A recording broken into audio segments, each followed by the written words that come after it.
किसान भाइयों नमस्कार। तो ये ककोड़ा की बेलें हैं और ये बेलें देखो आप, ये हमने बीज इसमें डाला था और ये बीज जो है ना आज इस तरह से पूरी बेल छा गई है और ये हमने बेड पे लगा रखी है।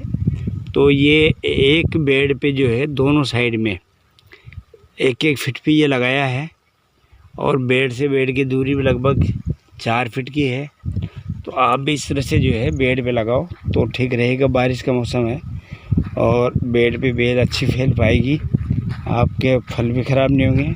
और ये ड्रिप हमने लगा रखी है ताकि इसमें से पानी चलता रहे। तो ये इस तरह से जो है आप ककोड़ा की खेती करके बहुत अच्छी इनकम आप ले सकते हो। ये बेल कितनी बड़ी बेलें हो गई देखो अभी। तो मैं गुरु कृपा ऑर्गेनिक हर्बल फार्म से बोल रहा हूँ।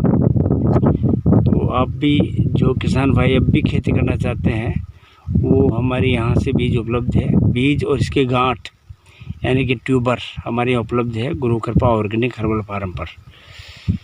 तो मैं आपको नंबर बताता हूँ कि इस नंबर से आप संपर्क करके आप अपने बीज और गांठ आप मंगा सकते हैं।